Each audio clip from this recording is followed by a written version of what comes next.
ओम शांति। अभी हम इस वीडियो में भगवान शिव का छोटा नंदीगण दादी गुलजार जी का कंटिन्यू करते हैं।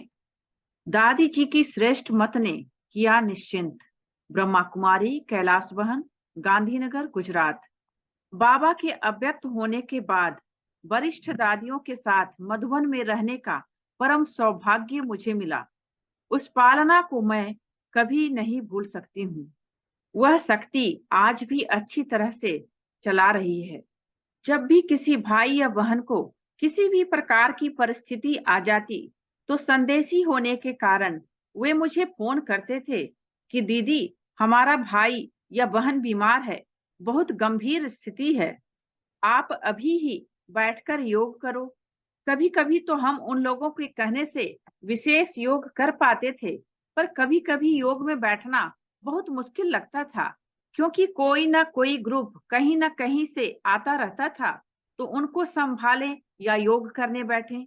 मेरे मन में ख्याल आया कि आदरणीय गुलजार दादी जी से पूछूं। मैंने दादी जी को बताया कि कई बार कई लोग मुझे योग करने के लिए कहते हैं, पर मेरे पास तब योग करने का समय नहीं होता है। स्थिति गंभीर होती है तो मैं क्या करूं? दादी जी ने मुझे बहुत अच्छी श्रीमत दी। दादी जी ने कहा, अगर आपके पास योग में बैठने का समय नहीं है, पर योगदान देना जरूरी है, तो 1 मिनट में बाबा के कमरे में जाकर बाबा को बोल दो कि फलाने भाई या बहन की तबीयत बहुत खराब है या अमुक परिस्थिति है। बाबा, आप उस आत्मा को मदद करो। बाबा को बोल देने से बाबा अपने आप ही जवाबदारी ले लेंगे। बाबा उस आत्मा के पास पहुंच जाएंगे। जब आपका काम पूरा हो जाए, तब आप भी योगदान देना। तब से लेकर मैं बहुत निश्चिंत हो गई। कभी भी कुछ भी होता है तो मैं तुरंत बाबा को बोलती हूँ कि बाबा, आप उस आत्मा के पास जल्दी पहुंच जाओ, मैं पीछे से आती हूँ। आप तो सेकंड में पहुंच जाएंगे, मुझे आने में देरी लगेगी। जब से दादी ने ऐसा बोला है, तब से मैंने अनुभव किया है कि सर्वशक्तिवान बाबा बहुत जल्दी वहां पहुंचकर उन आत्माओं को मदद करते हैं। बाबा को कहने से, बाबा को सौंप देने से बाबा जवाबदार हो जाते हैं। यह श्रेष्ठ श्रीमत अनेक आत्माओं के लिए समय पर मददगार बनी है। एक बार की बात है, गुलजार दादी जी सर्वशक्तिमान बाबा का रथ दिल्ली में अचानक बाथरूम में गिर गए थे, तो उनके कमर के मनके में चोट आई थी। कुछ समय दादी जी को अहमदाबाद के स्टर्लिंग हॉस्पिटल में दाखिल किया गया था। स्टर्लिंग हॉस्पिटल में अचानक दादी जी बहुत सीरियस होती जा रही थी। डॉक्टरों की पूरी टीम कुछ पकड़ नहीं पा रही थी, तो नीलू बहन ने तुरंत जानकी दादी जी को माउंट आबू से बुला लिया। दादी जी तुरंत आ गई। दादी जानकी जी को तब संकल्प आया कि बाबा को पूछें, और मुझे गांधीनगर में फोन किया कि कैलाश बहन, आप अभी अभी बाबा के पास जाओ, मेरी भी याद देना, और बाबा को कहना कि गुलजार दादी जी की तबीयत बहुत खराब हो रही है, तो हम क्या करें। मैं बाबा के पास गई। बाबा ने कहा, गुलजार बच्ची ठीक हो जाएगी, लेकिन डॉक्टर उनको जो दवाई दे रहे हैं उसमें कैल्शियम का हाई डोज जा रहा है। आप इतना कहना तो डॉक्टर समझ जाएंगे। फिर जानकी दादी ने डॉक्टर्स की टीम को यह संदेश दिया। उन सभी ने दिल्ली वाली और अन्य अलग अलग दवाइयां चेक की, तो कैल्शियम ज्यादा जा रहा था। फिर डाउन करने की दवाई दी और दादी जी ठीक होने लगे। सभी डॉक्टर ने आश्चर्य खाया और पूछा कि किसने यह संदेश दिया। दादी जानकी जी ने बताया कि स्वयं परमात्मा ने यह संदेश दिया है। डॉक्टर्स की टीम मान गई कि सच में भगवान सुप्रीम सर्जन है। बहुत समय के बाद जब मैं दादी जी को मिलने के लिए अहमदाबाद गई, तो बाहर बैठी हुई थी। दादी जी को किसी के द्वारा पता चला कि कैलाश बाहर बैठी हुई है, तो दादी जी ने मुझे तुरंत ही बुला लिया। दादी जी मुझे दृष्टि देती रही, फिर कहा, कैलाश बहन, देखो, आप बाबा के पास जाकर बाबा का संदेश लेकर के आए और दादी ठीक हो गई। जानकी दादी जी ने आपको संदेश लाने के निमित्त बनाया। फिर दादी जी ने बड़े प्यार से एक बहुत अच्छी पेन दी, टोली का बॉक्स दिया, और एक सेब दिया। दादी जी बड़े प्यार से मिले और काफी समय तक फिर से दृष्टि देते रहे। देखो, भगवान का रथ इतनी ऊंची हस्ती होते हुए भी कितनी निर्माणता से हमें मिली। ऐसी थी हम सबकी प्यारी गुलजार दादी जी। ऐसी बाप समान दादी जी को कोटि कोटि नमन। नेक्स्ट है, बाबा वाली दादी तुम हो ओ दादी गुलजार। ब्रह्मा कुमार, सतीश, सरल, मधुवन। तो भाई जी गीत लिखे हैं यहाँ पर। इतिहास में स्वर्णाक्षरों से नाम लिखा जाएगा, दादी हृदय मोहिनी को याद रखा जाएगा। ईश्वरीय परिवार की तुम शोभा और श्रृंगार, बाबा वाली दादी तुम हो ओ दादी गुलजार। नयन वरदानी तुम्हारे, प्रभु से मिले वरदान। भगवान ने देखा हमें, हमने देखा भगवान। रथ का सबने था किया जिन आंखों से दीदार, बाबा वाली दादी तुम हो ओ दादी गुलजार। स्वप्न और संकल्प से भी सबको सुख देती रही, सेवा में सब स्वाहा करके पालना करती रही। सरलता की मूर्ति सब शिक्षाएं थी साकार, बाबा वाली दादी तुम हो ओ दादी गुलजार। अव्यक्त मिलन पालना तुम बिन न संभव रहा, बाबा दादी दादी बाबा कोई भी न अंतर रहा। आधार संगम युग की तुम फिर भी निरहंकार, बाबा वाली दादी तुम हो ओ दादी गुलजार। उड़ चले हैं फरिश्ते सभी वतन की ओर, डाल कर कंठ अपने प्रभु प्रेम की डोर। कह रही करके इशारा आ जाओ इस पार, बाबा वाली दादी तुम हो ओ दादी गुलजार। नेक्स्ट है, बाबा ने गुलजार दादी को संदेश पुत्री का नाम दिया। ब्रह्मा कुमार, आत्म प्रकाश भाई जी, मधुबन। दो आत्म प्रकाश भाई जी हैं। पहले आत्म प्रकाश भाई जी का हमने पढ़ा था, जो कि ज्ञान अमृत जिनका बुक छपता है प्रेस वाले, और ये आत्म प्रकाश भाई जी टोली वाले।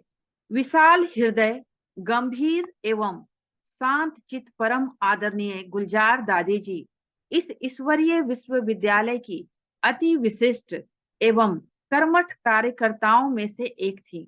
मैंने इस ज्ञान मार्ग में सन 1972 में प्रवेश किया। तब से मैं गुलजार दादी जी के संपर्क में आया। उनके जीवन को मैंने बहुत नजदीक से देखा और बहुत सी बातें सीखी। सन 1988 में आदरणीय गुलजार दादी जी का मैंने इंटरव्यू लिया और दादी जी के जीवन से जुड़े हुए बहुत सुंदर अनुभव प्रश्नों के रूप में उनसे पूछे। पहला प्रश्न है, दादी जी आपका ध्यान का पाठ कब से शुरू हुआ, कैसे शुरू हुआ? उत्तर है, यज्ञ की शुरुआत में जब मैं आई तो 9 वर्ष की उम्र थी। इसके बाद 6 वर्ष तक मुझे कोई भी साक्षात्कार नहीं हुआ। एक बार ब्रह्मा बाबा ने हमें मौन में रहने की प्रेरणा दी। 8 दिन तक मैं और मेरे साथ एक बहन मौन रखकर शांति में बैठती थी। एक दिन कमरे के सामने बालकनी में हम बैठे हुए थे और अचानक मैं गुम हो गई। मैंने सूक्ष्म वतन और ब्रह्मा बाबा का साक्षात्कार किया। जब मैं नीचे आई तो मेरे साथ बैठी हुई बहन मुझे मम्मा के पास ले गई। मम्मा ने मुझसे पूछा, आपने क्या देखा? छोटी होने के कारण मैं ठीक से समझा नहीं सकी, लेकिन फिर भी जो देखा वह बताने की कोशिश की। सूक्ष्म वतन वह था जहां हजारों चंद्रमा की चांदनी चांदी जैसी चमकने वाली लाइट थी। उस लाइट में मैंने ब्रह्मा बाबा को देखा।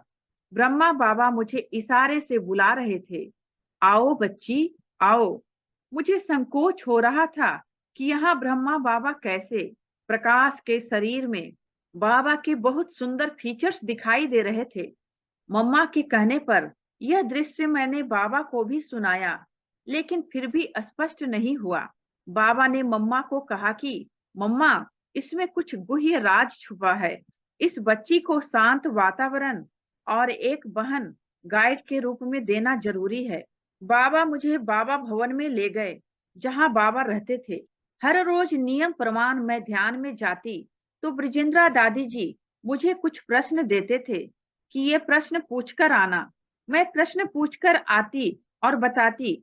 बाद में यह बात स्पष्ट हुई कि वह स्थान सूक्ष्म वतन था और वह ब्रह्मा बाबा का संपूर्ण फरिश्ता स्वरूप था। उसके बाद मेरा ध्यान का पाठ शुरू हुआ और बाबा ने मुझे संदेश पुत्री का नाम दिया। दूसरा क्वेश्चन है, दादी जी आप ध्यान में कैसे जाती हैं? उत्तर है, जैसे योग में बैठते हैं वैसे मैं योग में बैठती हूँ। मन में यह संकल्प होता है कि बाबा मुझे अभी बुलाएंगे, तो मैं धीरे धीरे गुम हो जाती हूँ और यहाँ का दृश्य भी जैसे दूर दूर होता जाता है और लास्ट में एकदम गुम हो जाती हूँ। बुद्धि में लास्ट तक स्मृति रहती है कि मैं यहाँ से जा रही हूँ। कई बार अनुभव किया है कि मैं बादलों को क्रॉस करके जा रही हूँ और कभी-कभी ऐसा अनुभव किया है कि मैं सीधे सूक्ष्म वतन में पहुंच गई हूँ। वहां जाकर मैं और बाबा दोनों सूक्ष्मधारी होते हैं। उस समय बाबा मुझे जो दृश्य दिखाते, जो बातें मुझसे करते, वे अनुभव होती है जैसे कि प्रैक्टिकल रूप में हो रही है। जो दृश्य वहां देखती हूँ, फिर यहाँ आकर बताती हूँ। तीसरा क्वेश्चन है, दादी जी यह जो ध्यान का पाठ आपका चल रहा है, क्या यह आपको योग में मदद करता है? उत्तर है, अवश्य मदद करता है। जैसे कोई स्वर्ग को याद करता है, तो बुद्धि से खींचकर उसको याद करना पड़ता है। लेकिन मैंने वे नज़ारे बार-बार देखे हैं, इसलिए मुझे बहुत सहज याद आते हैं। शुरू-शुरू में मेरे तन में शहजादी भी आती रही। उसके कारण उस जीवन के अनुभव मुझे सहज याद आते हैं। मूल वतन और सूक्ष्म वतन के जो दृश्य बार-बार मैंने देखे और सूक्ष्म वतन में बाबा के पास बार-बार आते-जाते रहने से बाबा के साथ बहुत समीपता का अनुभव होता है। इससे योग और भी सहज लगता है। चौथा क्वेश्चन है, दादी जी आपके तन में बाप दादा की प्रवेशता कब से शुरू हुई? उत्तर है, जब 1969 में ब्रह्मा बाबा ने अचानक शरीर छोड़ा, तब बच्चों के मन में अनेक प्रकार के प्रश्न उठने लगे कि न जाने अभी क्या होगा, अभी मुरली चलेगी या नहीं, सेवा केंद्रों पर सेवा चलेगी या नहीं, क्या जल्दी ही विनाश होगा? ऐसे विभिन्न प्रकार के प्रश्न बच्चों के मन में चलने लगे। जिस दिन ब्रह्मा बाबा के शरीर का अंतिम संस्कार हुआ, उस दिन विधि प्रमाण मैं बाबा को भोग लगाने बैठी, तो अचानक मेरे तन में बाप दादा की प्रवेशता हुई और बाबा ने वाणी चलाई कि अभी रिवाइज कोर्स चलेगा, सेंटर्स की सेवाएं भी चलती रहेंगी। बाबा बच्चों के साथ है और हमेशा रहेंगे। बाबा अंत तक यह वायदा निभाएंगे। बाबा ने केवल कमरा बदला है। दीदी दादी जिस भी रथ को मुकर्रर करेगी, उसके द्वारा बाप दादा बच्चों से मिलने आते रहेंगे। उसके बाद मेरा यह पाठ शुरू हुआ। पांचवा क्वेश्चन है, दादी जी आपके तन में बाबा की प्रवेशता कैसे होती है? वह अनुभव सुनाइए। उत्तर है, देखो जैसे ध्यान में जाने के लिए मैं बैठती हूँ और सूक्ष्म वतन में जाती हूँ, ऐसे ही सूक्ष्म वतन में जाना होता है। वहां पहुंचकर बाबा से मुलाकात होती है। यहाँ तक ही मुझे याद रहता है, उसके बाद मुझे कुछ भी याद नहीं रहता। बाद में बाबा की प्रवेशता मेरे तन में होती है। जैसे क्लोरोफॉर्म देने से शरीर में आत्मा होते हुए भी क्लोरोफॉर्म के नशे से पता नहीं चलता कि क्या हुआ, ऐसे ही बाबा की प्रवेशता होने के बाद बाबा मेरे स्मृति के स्विच को ऑफ कर देते हैं और मैं अपनी देह के भान से भी परे हो जाती हूँ। बाबा ने मेरे तन के द्वारा कितनी सेवा की, इसका भी मुझे भान नहीं होता है। मैं अपने को स्वीट साइलेंस में अनुभव करती हूँ। जब बाबा वापिस जाते हैं, तो मुझे सूक्ष्म वतन में इमर्ज करके मुलाकात करते हैं और मुझे छुट्टी देते हैं। तो मैं यहाँ आती हूँ। आते समय ऐसा लगता है जैसे मैं स्वीट साइलेंस की स्टेज से आई हूँ, जिससे मैं खुद को एकदम फ्रेश अनुभव करती हूँ। छठा क्वेश्चन है, दादी जी आपके तन में बाबा की प्रवेशता होती है, क्या यह बात आपको पुरुषार्थ में आगे बढ़ने के लिए मददगार होती है? उत्तर है, बाबा की प्रवेशता से बाबा का प्रभाव मेरी स्थिति पर जरूर पड़ता है। वैसे मेरा संस्कार स्वभाव निसंकल्प रहने का बना हुआ है, इसलिए लंबे समय तक अव्यक्त स्थिति अर्थात देह के भान से परे डबल लाइट स्थिति रहती है, जिससे ब्रह्मा बाप समान अव्यक्त स्थिति की अथक सेवा करने की विशेषता नेचुरल हो गई और लंबे समय तक अशरीरी स्थिति का अभ्यास होने से ब्रह्मा बाप समान मेरी स्थिति बन गई, जिसके कारण पावरफुल स्थिति, हल्केपन का अनुभव, हर्षता स्थिति का अनुभव मेरा स्वाभाविक बढ़ता गया। मैं आशा करती हूँ कि दादी जी से किए गए ये सुंदर प्रश्न उत्तर आपको भी जरूर मदद करेंगे। इन गुह्य रहस्यों को समझने से आपको बाबा के साथ मिलन मनाते शक्तिशाली अनुभूति होगी और वे अनुभव तीव्र पुरुषार्थी बनाकर आपको आगे बढ़ने में मदद करते रहेंगे। नेक्स्ट है, भोलेपन और समझदारी का बैलेंस देखा दादी गुलजार में। ब्रह्मा कुमारी मीरा बहन, मलेशिया। जब भी मैं परम आदरणीय दादी गुलजार जी को याद करती हूँ तो उनकी शांत मूरत बाबा की याद में खोई हुई इस दुनिया में रहते हुए भी अति न्यारी और अति प्यारी नजर आती है। दादी बहुत कम बोलती थी, जो भी वचन निकलता था वह औरों के लिए एक आशीर्वाद, एक वरदान बन जाता था। 3 वरदान हुए साकार।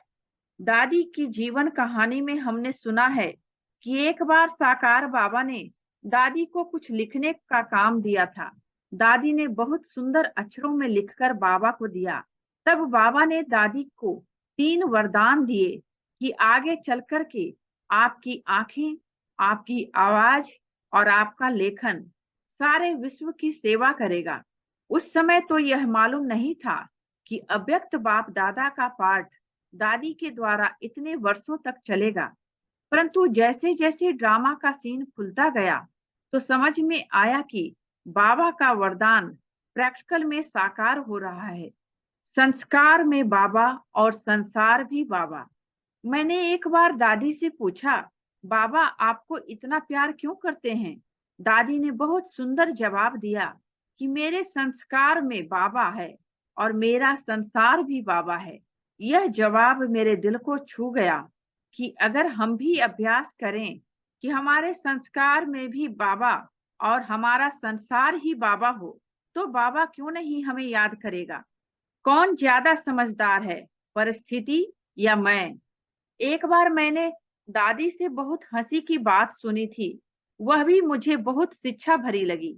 दादी ने कहा कि कोई भी परिस्थिति सारे कल्प में एक ही बार सामने आती है, वही परिस्थिति दोबारा नहीं आती। परंतु हम आत्माओं में अकल कम है, बात आती है और चली जाती है, परंतु उसके बारे में हम 50 बार चिंतन करते हैं। तो दादी ने पूछा, कौन ज्यादा समझदार है, परिस्थिति या मैं? ऐसे हम सबको दादी बहुत हंसाती थी। बातों को न मुख से न मन में दोहराती थी। दादी एक तरफ एकदम भोली, इनोसेंट थी, क्योंकि बहुत कम उम्र में ही बाबा के पास आ गई थी। दुनिया देखी ही नहीं थी, तो बिल्कुल बच्चों जैसी भोली थी। परंतु दूसरी तरफ बुजुर्ग की तरह समझदार, मैच्योर थी। हर एक चीज देख करके उसको सराहने की कला दादी में थी, परंतु उस चीज की तरफ आकर्षित कभी नहीं होती थी। विदेश में कई बार हमें दादी के साथ यात्रा करने का मौका मिला। एयरपोर्ट पर भी दुकानों में बहुत सुंदर सुंदर वस्तुएं होती हैं। दादी रुचि से देखती हैं कि यह क्या चीज है, लेकिन किसी चीज के प्रति आकर्षित नहीं होती थी। भोलेपन और समझदारी का यह बैलेंस उनमें देखा। हमने दादी से सीखा कि जीवन में, खास करके यात्रा के दौरान, कई बातें होती है, हमारे अनुसार कभी होता कभी नहीं होता, परंतु एक बार बात हो गई तो फिर दादी उस बात को न मुख से रिपीट करती थी न मन में दोहराती थी। इसलिए दादी का बहुत समय बचता था, व्यर्थ नहीं जाता था। बाबा मिलन के समय कुमारों की रिट्रीट, कुमारियों की रिट्रीट आदि हम कराते थे, तो दादी को थोड़ा समाचार सुनाते थे ताकि वह बाबा को पहुंच जाए। मुझे सदैव ऐसा लगता था कि जो बातें हम दादी को सुनाते हैं, वे बातें दादी द्वारा बाबा सुन लेता है और वही बात बाबा मुरली में भी कहता है। दादी को ट्रांस मैसेंजर का वरदान मिला था, परंतु दादी ने उसका कभी भी फायदा नहीं उठाया। खुद ही खुद अचानक ध्यान में चली जाए, नहीं।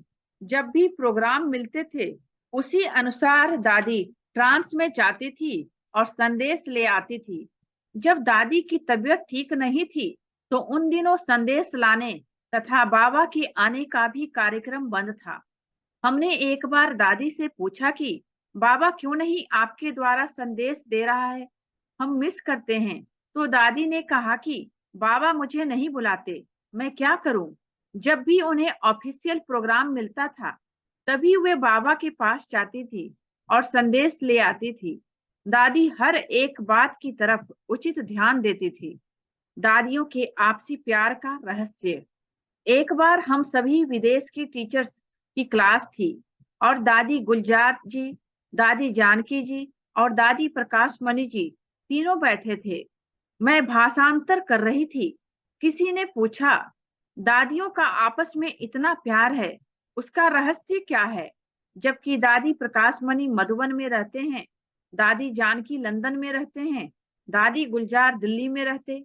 तो दादी ने बहुत सुंदर जवाब दिया कि हम तीनों का ही आपस में इतना प्यार और सम्मान है। अगर कोई भी आकर के किसी के बारे में कुछ गलत कहता भी है, तो भी एक दो के प्रति हम मन में सम्मान कभी कम नहीं करते। कई बार होता है कि किसी ने किसी की बातें बताई, तो आपकी भावना खत्म हो जाती है। दादी ने कहा, हमारी भावना नहीं खत्म होती, और ही हम उस आत्मा के मन में भी भावना बिठाते हैं। तो हमने सीखा कि कोई किसी की ग्लानि करे, उसकी बात मानकर उसी के अनुसार नहीं चलना है, परंतु हमारे मन में भावना इतनी अच्छी हो जो उसके मन में भी अच्छी भावना बिठा दें। एक चित्र है जिसमें तीनों दादियां खड़ी हैं। तो दादी ने कहा, पता है तीनों दादियों का क्या अंतर है? मैं हाइट में लंबी हूँ, दादी जानकी विजडम में बहुत होशियार हैं, और दादी प्रकाश मणि प्रशासन में आगे हैं।